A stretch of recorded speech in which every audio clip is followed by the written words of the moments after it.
in keeping in this view all the situation, we have developed some case study questions, and that will be answered in the coming slides. So as you have come to know about the ongoing business situation of Molycop Canada, and to improve the situation, it requires certain decisions on different levels, and it is divided into 3 levels. Number 1, strategic level; number 2, tactical level; and number 3, operational level. On strategic level,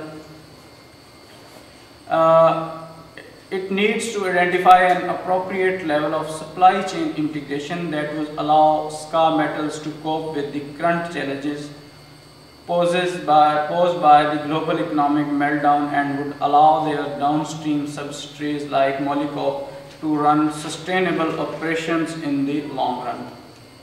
And on tactical level, several minor improvements in material handling, plant layout, and process flow could result in substantial savings in the long run due to repetitive nature of the process.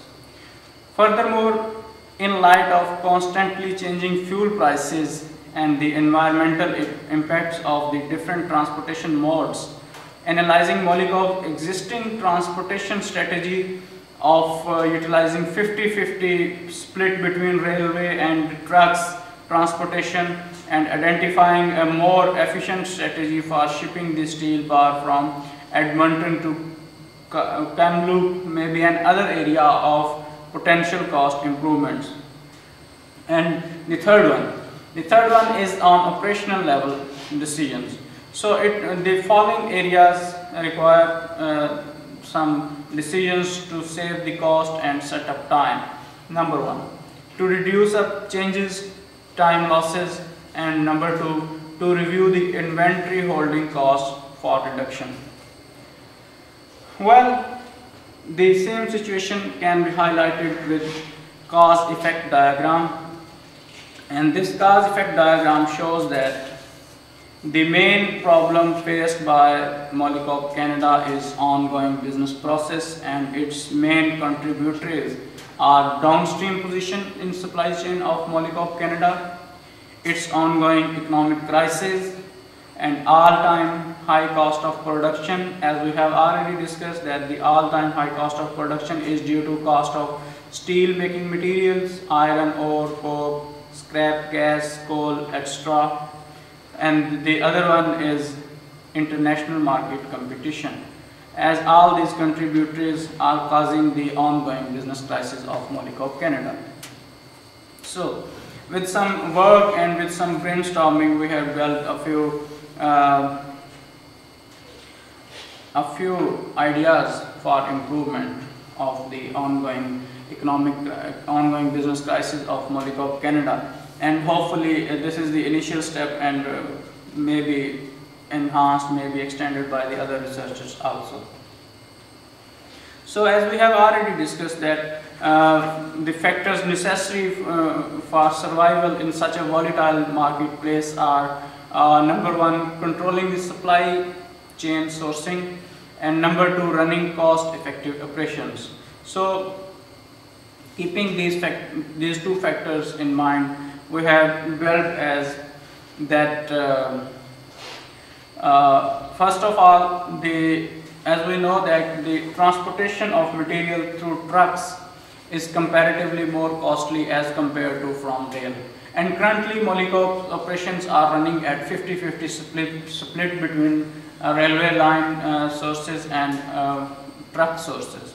So we have suggested that it may be shifted more towards railway sources, and it may be squeezed from the side of truck sources. At the end, it will cost the cost of production, and we can have it a split of 75 to 25 between railway and trucks, or even more than that. Then it will be more efficient and more cost effective over supply chain management operations. And the other point that we have highlighted, that is about the economic batch size quantity.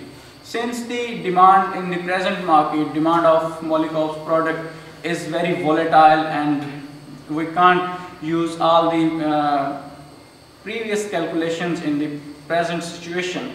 So it needs to review the economic batch quantity of our production from time to time, so that we can manage and we can make some better planning according to the present situation.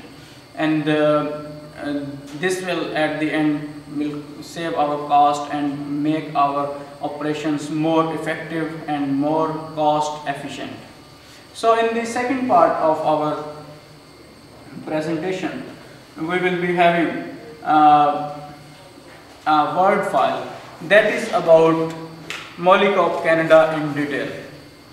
This file is having 8 annexures, and it describes the Molycop Canada in details, and we have managed it so that the other students, other researchers who want to study the same case, it may be very easy for them to go through the matter. So the annexure 1 is about company profile and product line, and the annexure 2 is about suppliers of Molycop Canada, and the third one is about transportation facility capacity and forecasting at Molycop Canada, and the fourth one is about international organization standards, that we can simply say ISO. And our fifth annexure is about Molycop's international affiliations, and the sixth one is impact of international affiliation on human resource development at Molycop Canada, and the seventh one is about production process, as we have discussed the same in brief in this presentation, but the detailed discussion of production process at Molycop Canada is given in this annexure file.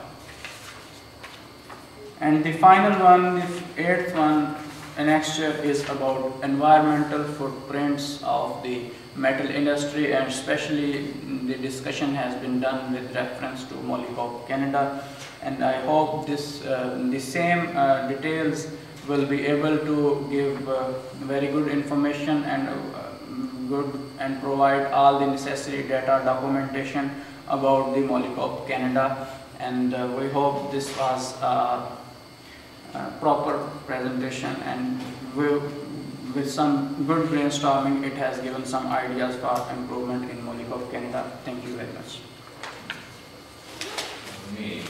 Thank you. I give a shortly say something. I have a question. You start. Thank you, Salman. We'll continue this so that we will place this material in Moodle where the rest of the students can take a look. I will comment. We will open there a commenting place for more discussion, and I will be the first one to comment on this. So you take a look at what is written, and I thank Salman again for the good job he has been doing. Thank you.